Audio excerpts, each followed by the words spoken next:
यशस्वी भव। आपका परिचय? ये जानना आवश्यक नहीं है कि मार्ग में किससे मिलते हो, परंतु ये जानना आवश्यक है कि किस मार्ग पर चल रहे हैं। और जान लो, ये मार्ग तुम्हें तुम्हारे लक्ष्य पर नहीं ले जाएगा। परंतु आपको कैसे ज्ञात कि मैं कहां जा रहा हूं? क्यों? तुम्हें नहीं ज्ञात? तुम्हें जाना कहां? मेरा तात्पर्य है, सब जानते हैं ये पवित्र कैलाश महादेव का निवास। अवश्य ही तुम महादेव से भेंट करने आए हो, है ना? मैं भी उन्हीं से भेंट करने आया। महादेव मेरे भी आराध्य है। कैलाश जाने का मार्ग मैं भली भांति जानता हूं। अब निर्णय तुम्हारा है, अपने सोचे हुए मार्ग पर चलना है या मेरे साथ आकर अपने लक्ष्य तक पहुंचना है। परंतु मैं ये कैसे मानूं कि आप मुझे उचित लक्ष्य तक ही ले जाएंगे? यात्री लक्ष्य तक पहुंचेगा या नहीं, ये उसकी यात्रा नहीं, उसका मार्ग निर्धारित करता है।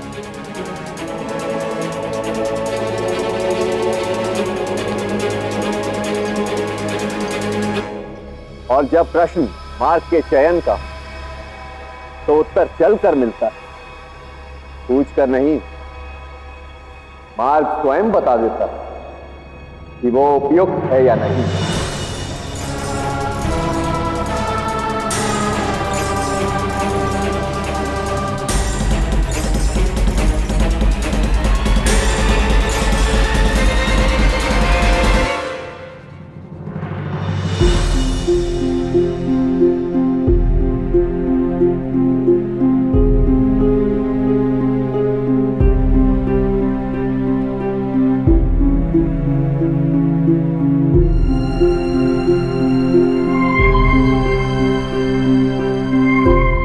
इतने समय के पश्चात पुनः यहाँ आकर बहुत अच्छा लग रहा है पिताश्री। लंबे समय के पश्चात आई है संध्या।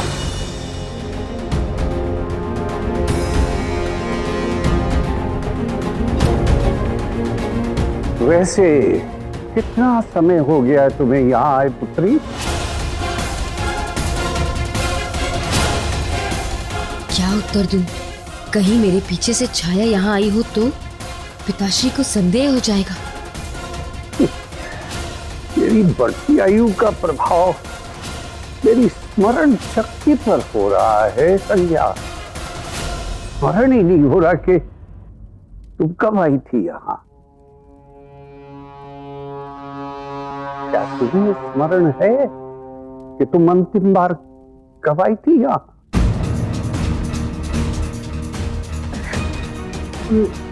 मुझे भी ठीक से स्मरण नहीं हो रहा है पिताश्री।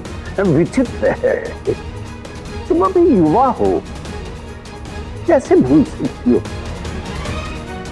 तुम सच में भूल रही हो या भूल जाने का उपक्रम कर रही हो? मैं क्यों उपक्रम करूंगी? कुछ नहीं, कहा ना बूढ़ा हो गया हूं। जो भी हो, अब इस बात पे क्या विवाद करना कि तुम कब आई थी।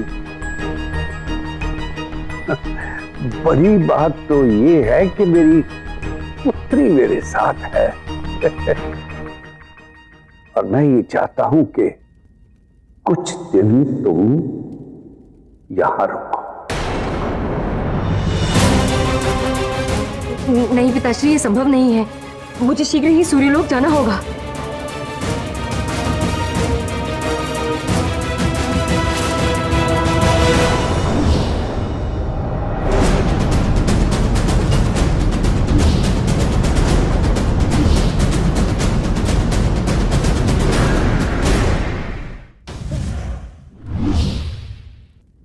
ये क्या है पिताश्री? स्मरण है बालपन में जब तुम उदंडता करती थी मेरा कहना नहीं मानती थी और भागने का प्रयास करती थी, तो तुम्हें ऐसे ही मैं रोका करता था।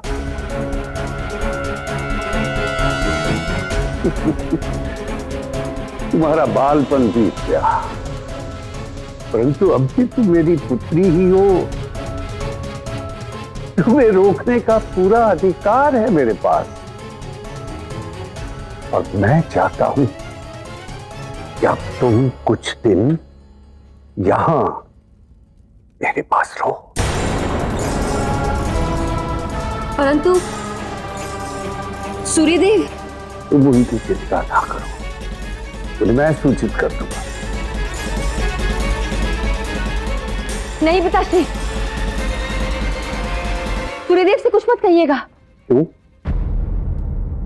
पति को ज्ञात होना चाहिए कि उसकी पत्नी मायके में है। चिंता मत करो, सूर्यदेव को मैं समझा दूंगा।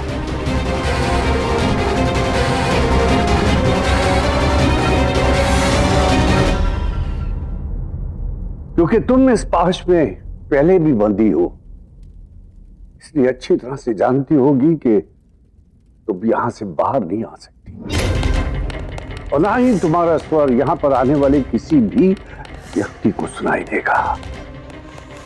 ये पाश सबके लिए अदृश्य होगा।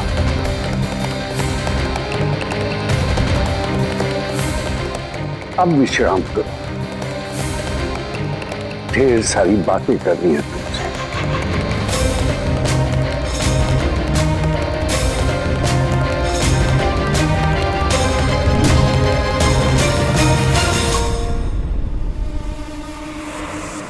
क्षमा करना संज्ञा, परंतु तब तक तुम यहां से नहीं जा सकती पुत्री, जब तक शनि छाया का उपचार लेकर नहीं आता।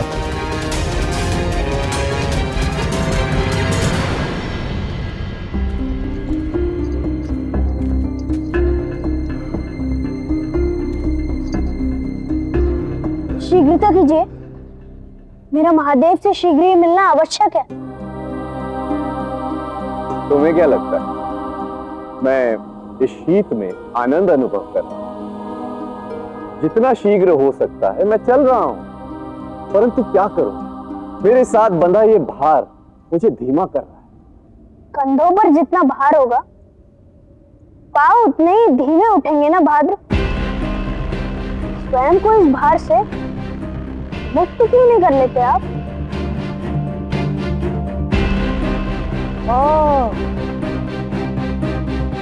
इतनी सी बात मुझे क्यों नहीं सूझी? शीघ्र जाना हो तो स्वयं को हल्का करना आवश्यक है, और वैसे भी इसमें कुछ खास है तो नहीं, बस मेरे पिता से जुड़े कुछ संस्मरण। बहुत प्रेम करते थे वो मुझसे, बस उनकी कुछ वस्तुएं अकारण ही वर्षों से इसे ढोए जा रहा और अपने लक्ष्य तक पहुंचने में विलंब कर रहा। मुक्त कर देता हूं इस भार को। रुकिए बंद। माता पिता के प्रेम और उनसे जुड़े संस्मरण संतान के लिए बहुत महत्वपूर्ण होते हैं। आपको इन्हें स्वयं से दूर नहीं करना चाहिए। मैं आपकी सहायता करता हूं।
आयु तक ये लीला देखकर मैं धन्य हो गया।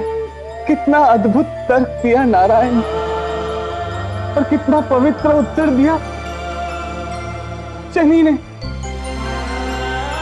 भक्त और आराध्य की ये सम्मिलित यात्रा युगों युगों तक मेरे मन पर अंकित रहेगी। ना तो मुझे इस दृश्य में कोई रुचि है और ना ही आपकी भक्ति में देवर्षि।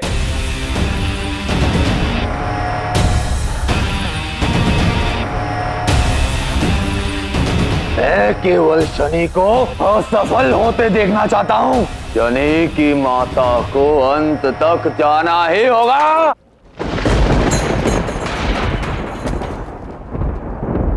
यही नियति की इच्छा है।